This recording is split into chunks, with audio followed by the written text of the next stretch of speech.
Hello and welcome to the Dinis Guarda YouTube podcast show, powered by openbusinesscouncil.org and citiesabc.com. The world is a spinning off of ideas, people, and how we put these ideas and people going forward, how we create narratives, and how we empower ourselves with these narratives and the cultural innuendos of each of us. We are people of culture. I would say that culture is a bit like our operating system, and these operating systems make who we are, changes, and I would say as well that prepare us for life or create who we are. So today I'm very privileged to welcome to our series Deputy Minister for a country that is going through a lot of challenges. And as well, I want to talk about the culture of this country. So I welcome to our series Anastasia Bondar, the Deputy Minister for Digital Development at the Ministry of Culture and Information Policy of Ukraine. Anastasia has a fantastic profile that spans decades working with international roles, and she became Deputy Minister in 2021. And at that current role, she is responsible for shaping and implementing state policies of the Ministry of Culture and Information Policy in the areas of digitalization, digital development, digital innovations, and informatization in the fields of culture, state language policy, information sovereignty, and information security. One of her main activities following the Russian invasion of Ukraine is the campaign she started to restore Ukraine culture through the digitalization of museums, historical artifacts, and heritage sites. From her career that spans a couple of decades, there's a lot of fantastic achievements. So in the past, she's been working with some global organizations. She's been working between different countries, and she's been as well building a huge component of education and cultural. So she served as marketing and strategy consultant for startup projects as an organizations such as Ellen Doran Educational Group. And in terms of career, some of our highlights was before being Deputy Minister of Culture for Digital Development, Digital Transformation and Digitalization, she was the Vice Governor and Chief Digital Transformation Officer of the government of Ukraine. She was CDTO of Odessa Regional Administration, Deputy to the Governor. She was Marketing Director of TeleSonera. She was Account Manager in Multimedia Solutions, and then she progressed to become Business Development and Project Responsible for Market Unit for Eastern Europe and Central Asia for Ericsson. And her profile that I really appreciate, and you're going to see in this interview, shows someone that has a fantastic energy, a passion for education, and a passion for ideas, but as well a passion for people. And one of the things I always try to talk in this channel and this show is that this is about people, and people make a difference. And of course, bear in mind what is happening in Ukraine, a conflict that for me was completely unnecessary, and that it's really important for us to have a say. Of course, I believe in the Ukrainian people, and I am very proud to welcome and honored to welcome Anastasia Bondar to our series. Nice meeting you, and thanks for inviting. Anastasia, you have a fantastic background that takes a career that is international, that goes all over the world, working some of the biggest brands like Telia, Sonera, Ericsson, and a lot of other organizations, like I mentioned in the bio previously. And now, of course, you are dealing with a very big task for any country, but especially in a country that is going through all the challenges of Ukraine. So the first question I have for you, and going through the basis, is a bit about your history, your background. I know that you've been working business around the world. You have a fantastic background, but about your history, and if there's a moment in your history where you saw that what you achieve is what you wanted to achieve, and what made as well the success in this career. Well, I guess that my history goes back to my school, my education, and my university. Definitely, they all were dedicated around the international relations, which basically means that there is a very big variety of topics you could be choosing when you graduate. So the biggest part for sure was played by the school, which gave our the international languages so that you can communicate around all over the world. And after that goes on what you would like to choose as your main path, which actually happened very accidentally for me when I first joined the company, which was actually the Danish company. I started working. This company right now is considered to be Cyclum Ukraine, and this is one of the biggest companies in working in the IT development in our country, and not only in our country. At the time when I graduated, that was a group of 5 people, together with the Danish guy in has a hat who just came to Ukraine from Denmark and was searching for the new opportunities for himself as well. So I was just going and through some work websites or something like this. That was just like 1 week after graduation. And I noticed that there was a notice in English saying something like, we are a small Danish company working to develop the software development and the mobile applications, looking for new opportunities in Ukraine and international, and we're looking for somebody number 6 in our group, blah, blah, blah.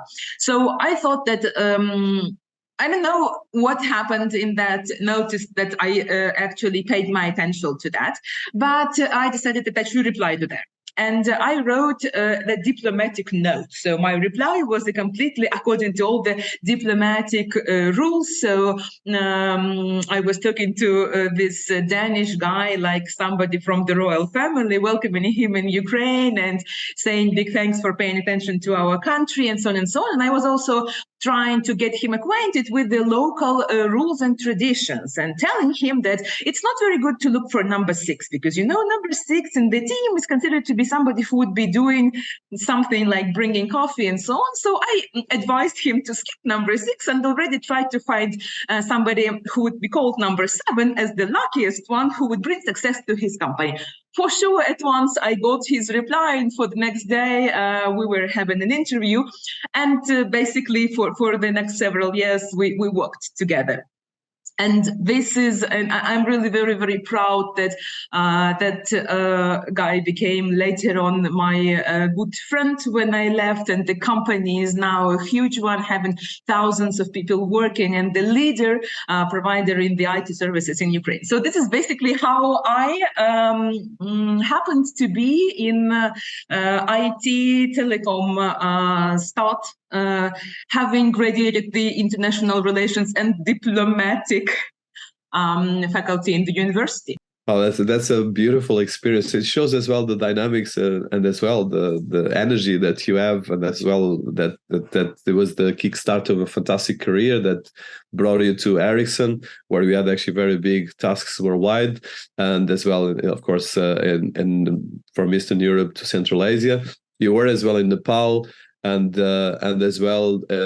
That was your career in technology, and then from technology you went to roles in the government. So how did you shift from a career, I'm sure that is probably quite international and quite strong, then to come to the government roles? Well, I guess actually that probably Nepal played a great role in my life, in my attitude towards life and appreciation for everything what you are doing, and actually asking questions to yourself why you are doing certain things and what do you want to achieve after you've done those things, and also reshaping the lot of aspects over the attitude towards the work and the management and the leadership and all the other issues.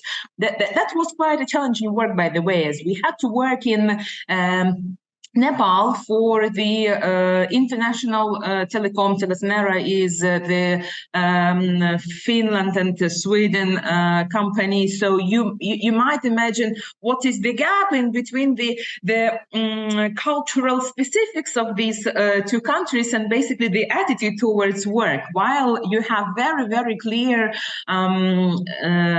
Finnish attitude towards the line management, it's like Quadratisch praktisch gut. It's like the Ritter sport. You know, everything is very, very clear. Where are the KPIs? Where are the deadlines? What the deadline means, and so on. While in Nepal, the culture is completely different. And there people assume things, and they even if you agreed to something that does not obviously mean that you have agreed to particular things, because things can change, you know, and so this is the way of life. And this can be taken also very, very differently in different situations, if it's good or bad, because actually there always, you know, are shades of things, because it's about making yourself adaptable and also creating a big amount of sense of humor towards some things which you should not be taking too seriously when they are not actually succeeding, or when they're not done in the way you expect people to do your tasks, which basically, you know, helped me a lot on the latest stages, and which still are helping me to work with the government, by the way, because this is much more complicated than working in Kathmandu. I'm telling you, even But, you know, the main lesson which actually I have learned from working in Nepal was the words of my CEO, who actually was from Finland, and who tried to also teach all of us expats who worked there. And because there was one case which happened with my subordinate, because I was chief marketing, and we had to launch some of the campaign. And one of the ladies who worked for me, she was once saying like, okay, I have to leave, I have some friends coming and so on. It's like, why, how can you leave right now? We have a launch project tomorrow. No, you should come back to work. We had very, like, you know, strict conversation with her. The next day I got a call from HR from Finland, like, you should not be talking like this to your subordinates. And then we had a conversation with the CEO, and he was telling me, look, we know that you're a great achiever, and that is one of the reasons why you are here. And so there is this, you know, coordinates. You have achievements in here, and then you have people in here. Like, you are always working like this, and you are the best for our company because we want to achieve targets. And you are like the Ukrainian tank, you know, who's pushing no matter what to achieve the results.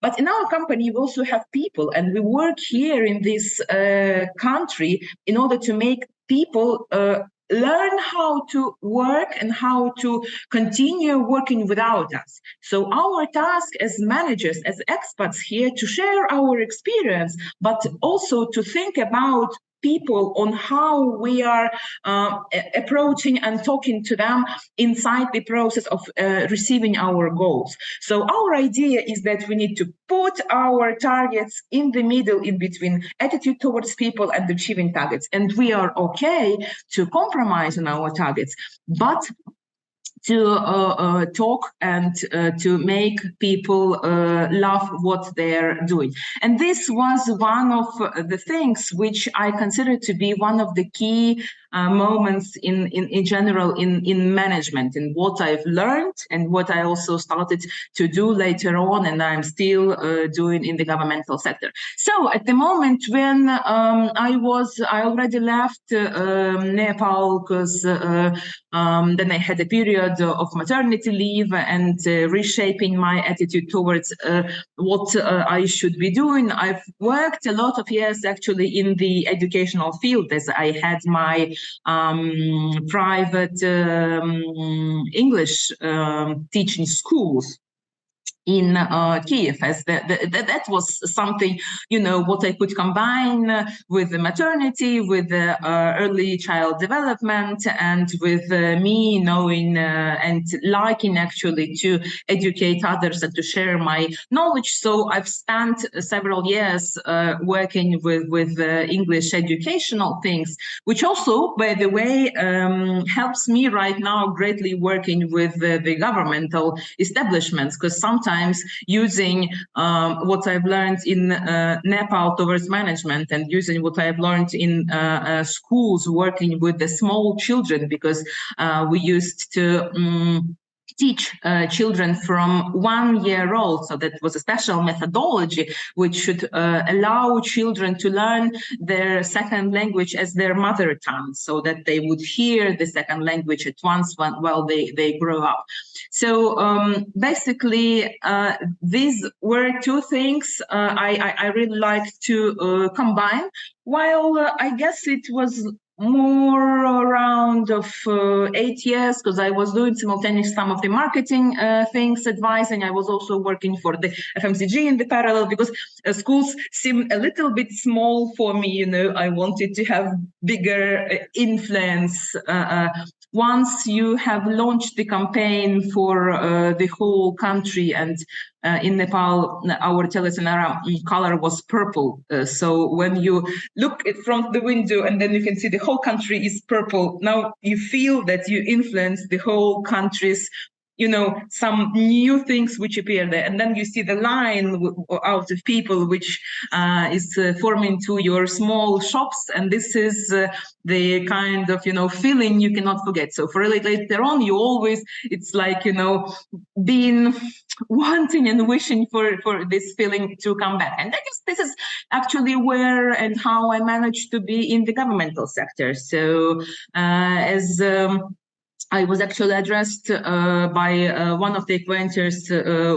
We used to know each other before, so he asked that he's about to be appointed for the head of the regional administration in Odessa, and he said, like, you are experienced in a lot of fields, which I think would be very useful for the new period and new times which we are facing right now in our country. So why don't you think of switching to this thing? Well, I thought, why not? Well, that's impressive and wonderful as well. The wealth of cultures that you brought into your experience, and as well the energy you put. I'm very passionate about education, so congratulations for all these achievements. Because for people listening to us, and of course we put the bio available, you've been leading positions worldwide with brands like Ericsson, like I mentioned. Tele is a big corporation. I lived in Sweden for a while, so it's quite big in the Nordics. And as well, of course, working across different countries, coordinating different things, and as well on the education sector. So now that you are, of course, leading the culture sector in Ukraine, and as well during a so difficult time as what we are facing, what would be I would like to start with the question precisely about your touch. So for people that don't know Ukraine, of course, everyone knows about Ukraine nowadays, and there was a huge, of course, media is in media all the days, but what would be the unique cultural, I would say, DNA or IP of Ukraine from your experience? And as well, you touch a lot of things personal, but how would you do it from your personal to the Ukrainian culture? And what would be the things that you highlight from the Ukrainian culture? Well, my personal attitude to the culture and actually the thing which I think is the most important, is that culture is the glue of the nation. And this is something what connects people to people. Somebody can say that a culture is in a certain way kind of restriction. And I would agree to that, because culture is the way people agree to behave according to certain rules. In a big sense of the cultural meaning. But for sure, culture is something what actually united all the people when all of this started. And this is also a part of our culture. We have an enormous growth of our civil society right now. We have an enormous resilience of people. And you understand that when we saw our president at the first day of war, who actually replied to the proposal of relocating to another country, he told that I don't need a right, I need weapons to protect, and I'm going to stay. And this is also a part of our culture of resilience, which was brought by so many years of history before that. Otherwise, if you ask me what is the main influence towards our culture, I would say that this is the multicultural unification, because Ukraine is a very, very multicultural country. It's been so many mixes and the crossroads of different cultures of the world during the very, very big history of Ukraine. And what we have right now is the unity, because it's over 125 different nationalities who are mixed on the Ukrainian territory. So you can imagine that basically the culture right now is a matter of tolerance to the historical way on how the culture was mixed and united in our territories. It's really, like you said, there's a wealth of cultures, and as well Ukraine as independent of the challenge facing now, which I'm sure is going to pass, and they will make it stronger than ever. But there's a lot of work still. But one of the things that for people outside of Ukraine, and I did, of course, research for the interview, is the Ukraine cultural and creative sectors have flourished since the Euromaidan revolution, and they've been helping the country to right now, of course, counter divisive Russian narratives, but as well, there's like you said, a great sense of national identity. But at the same time, Ukraine is known worldwide for the digital assets. I would say that I've been myself, from my experience working worldwide, probably in terms of software development, in terms of cultural digital transformation, Ukraine is probably one of the most advanced countries in the world. There was a lot of, even in terms of the legislation, in terms of the way it's been created. So there's a huge, robust identity that plays between the legacy of the past and the digital part, which we are right now. So your minister is actually touching the cultural legacy and the future with digitization and digital transformation. So it's a big task for any country, and as well for a country like what you're going through is even more important. But it's really very powerful, the achievement that you have. So there's a cultural power of the culture. There's as well the success that you've been having in creating a lot of international, from the Eurovision to a lot of other cultural artists, filmmakers, of course, websites, platforms. There's a huge multicultural success of Ukraine. So I would like to touch how your minister deals with the legacy of the past, the present, which of course is going to through a lot of challenges, and the future of digitalization and digital transformation. Well, I guess that it's worth saying that basically there are two main directions on how the digitalization in our country is working. First of all, is the idea behind the digitalization is that we would like to create the most convenient country in the world.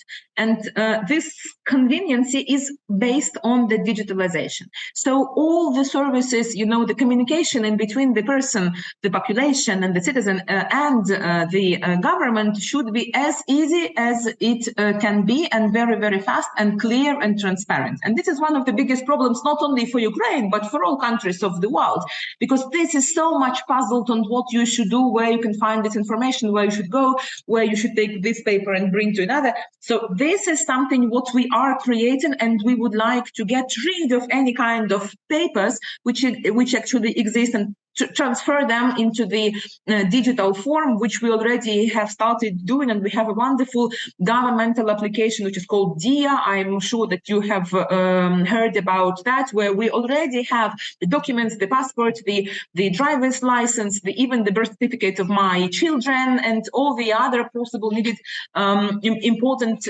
documents, which I might need in my everyday life in case I try to communicate with the government on any issues. So this is like the number one direction. And what is the most important there is that when we digitalize each and every service in the country, we make them interoperable. And this is one of the key things which should be done in order to make this easy for the citizen. Country should, and the government should not be asking people for some papers which actually belong to the government from the citizen. In case any information exists in the theory in the country about this person, it should be automatically exchanging one and another authorities, not to ask the person to bring any kind of information. This is number one, convenience. And I think that we are really succeeding in this field. I can see so many feedbacks right now, the people who have relocated, and we have 8 million of those who have relocated to different countries right now, and who keep saying, my God, what a convenient country we have already, even though we are only at the beginning of this route. And this is definitely being compared like life comparison of 2023, because all people who relocated to other countries, they are touching upon communication in between them being in other countries and the governments. For sure, the system which they have to fit in to legalize their being here. So this thing, I think, would lead us to a kind of leadership in GovTech, in governmental IT infrastructure, and we already see that DIA as the application already being taken by countries like Estonia and some other countries, and an example to use within other countries.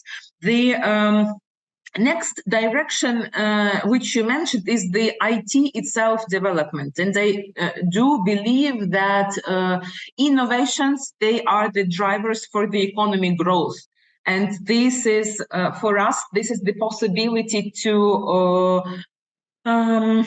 address the whole world and to say that Ukraine is the IT development driver and the innovation driver. And we have even due to war, because, you know, I have worked for the government, and since the time there was either COVID or war.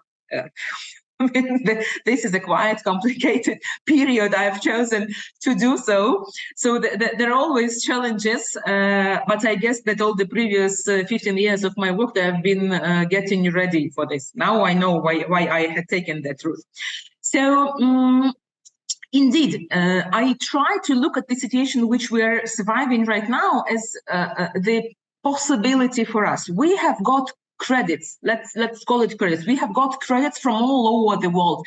We've got pension, we've got the financial support, we've got technical support, and so on and so on and so on. So we, as the nation, have the possibility right now to create the new things in which we will be leaders, because there is no other country, actually. And if we talk about culture, this is a conversation I'm having with a lot of cultural heritage experts and with UNESCO as well. And I am asking them, like, do you know any other conflict in the history after the Second World War, which people would be living inside the conflict and would be able to go and visit cultural destroyed sites, would be going to enter there to evaluate losses, to calculate and so on. And they're saying, no, there has never been in the history since that time the situation like this. Normally there's a conflict happening, then the conflict is finished and everybody are going inside, and then already start rebuild, renovation, and so on and so on. In our case, this is completely different. So basically, Ukraine is rewriting the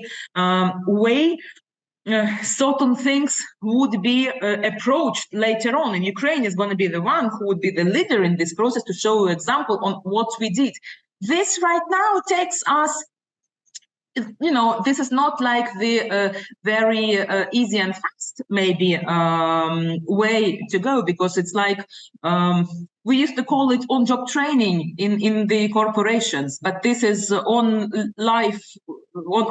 job life living. You know, like we are living through this war, and that once we're learning on how to live it, because this is a kind of being adapted to the situation. But this also the chance and the possibilities to show that we are a nation of innovations as well in any type of the economy. And I'm sure that we'll be the leader in this field.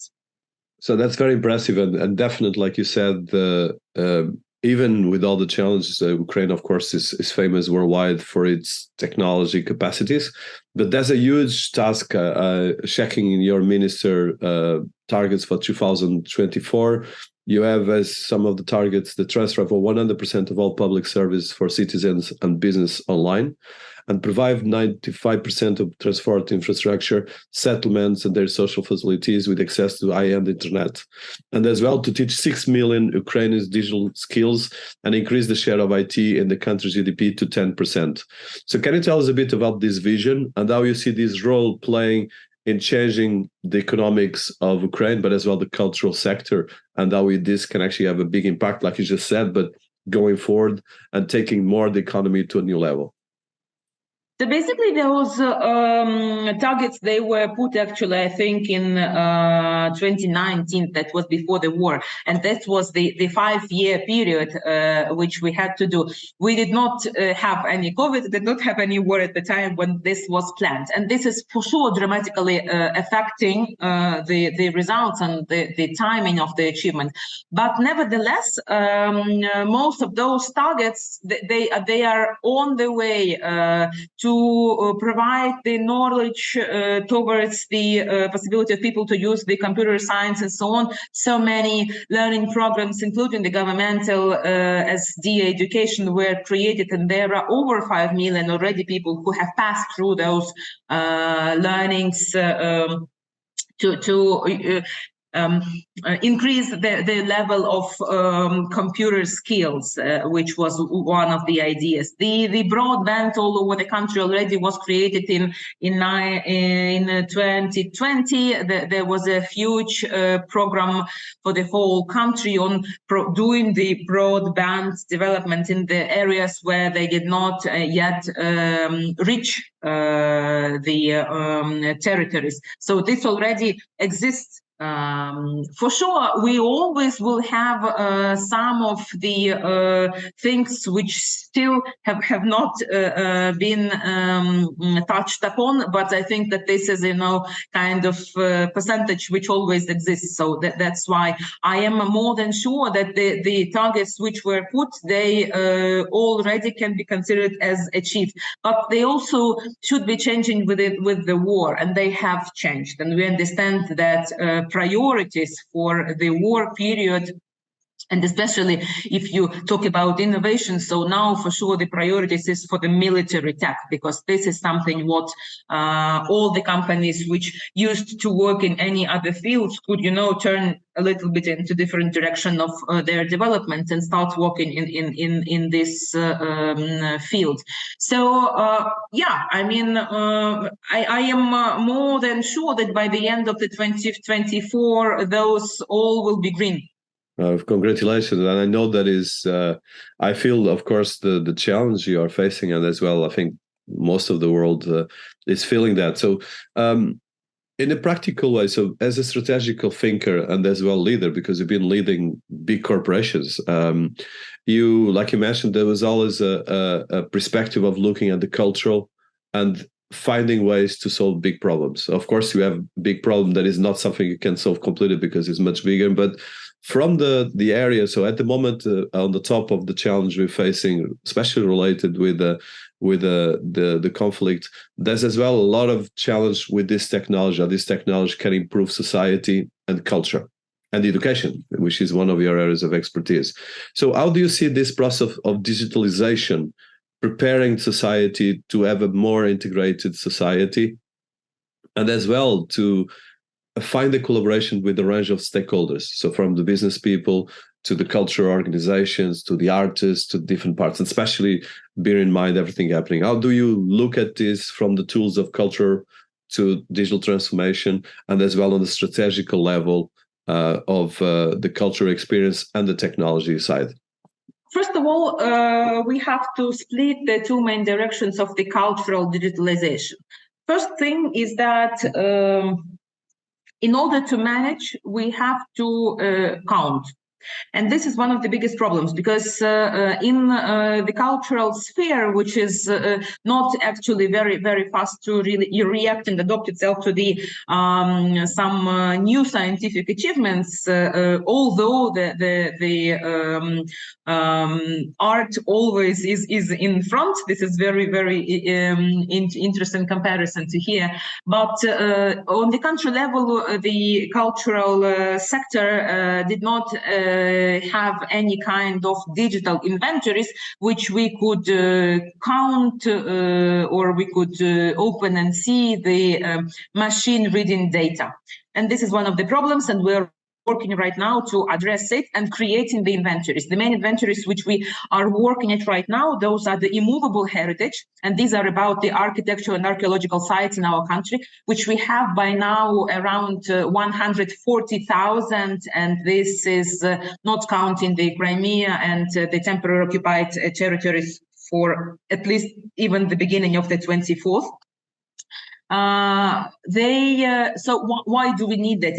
Because Ministry of Culture is responsible for all those new construction restrictions for the historical areas. So wherever the new construction is going on in the country, the Ministry of Culture has to be involved either to allow or not, or according to which extent, allowing the new construction. This is one of the big corruption problems in our country, is the chaotic construction, which actually does not allow and have intervened a lot into the historical landscape of our cities. So basically what we're creating right now is we're creating a special system which would have both the information about each and every historical building in our country inventoried, and then the mapping and the geo-positioning of all these buildings, so that we could also do the interaction with the construction inventory and with the land inventory and with all the others, so that whenever there is a request coming for the new build construction, there would be a red flag coming up that there are some limitations, in particular this field, which would not allow the constructors to do the chaotic construction. So this is number one. And this has a lot of work to be done, because it's not only the electronic system which I am responsible for. This is also a part of creation, this documentation on how the land is divided and what is built in there. So it's a huge and big work which should be done. The other one is about the movable heritage, and here we talk about our museum fund. And there the problem is much bigger because we have 12 million of items. This is a really huge heritage of Ukraine, which is split in between over 2,500 museums all around the country. And for sure, nobody has ever done any kind of system which would count on what is split where. So until now, we have those data kept in the written form in the paper books in the museums. So unfortunately, the situation we have with the occupied territories, the information is kept within the museum, and we do not have any access to that. For sure, we do have archives, and this is a process which will be done to create the list of those items which were lost or temporarily relocated. But this is not the way we should live in 2023, to look for the paper old documents to find out the information. So basically what I'm doing right now is I'm creating the unified system which could be filled by each and every museum in our country to make the inventory and the listing of all the museum heritage which we have in our country. And this could also not only help us to integrate into the worldwide and the European society on the digital way and connect to European and all the other European cultural and art institutions. This will also help us to work with the illicit trafficking, because we could connect to all the security services to work with the black markets and control on what is sold there. And this could also immediately be helping us on the international arena to prove that also this item actually belonged to Ukraine, because there is the governmental and state inventory working, and we can prove that this belongs to the particular museum and the particular territory. For sure, we have some issues with the territories right now, and I am sure that we will bring back those territories which are occupied at the present time, because there is also the legal issues, like if to speak technically, then we might not have some of the heritage items, for example, relocated from the territory of Ukraine, as it is taken by the international law, because actually Crimea stays territory of Ukraine, but it is temporarily occupied territory and not under our control. So, proving and putting all those things into the legal field also take a big part of effort. You might have seen the situation with the gold from the Crimean Museum, which was taken for the exhibition in 2014 in Netherlands, and then there was an 8 years court of proving to who it belongs, actually to the museum, which is now at the temporarily occupied Crimean territory, or to Ukraine as the state, and which we won as the state, and this is going to be brought back right now to Ukraine. So these are the main things, but not only this, we also work with the digital art, and these are the new ways of how the art could be presented. We understand that right now in the museums, all the collections and the main funds, they are relocated, and for sure museums have to operate somehow. So I am working within two directions. One is digitalization of the collections, and this trend has started mainly in COVID times, because we all understood that the access towards museums and culture is very important, and all over the world it started as the main trend on digitalizing the collections and trying to put them online to be able to show them to people. In the situation which we have right now, like war, this is also one of the options which we could be using, is creating the digital exhibitions, basically using those digitalized items and creating the new ways of projectors, immersivity, animation, and so on, but still being able to provide the cultural and art product to our citizens. Well, first of all, congratulations. That's a fantastic achievement, and as well, very important, because it creates new revenue streams, it creates new ways of cultural integration, and especially tackle the challenge we have. I know that we are in the last stage of your time, so I have still two questions. So one of the questions, it's more about, I would like to hear from you the projects, initiatives you highlight. So Ukraine is home for many remarkable art, music, fashion designers, filmmakers, and advertisers worldwide.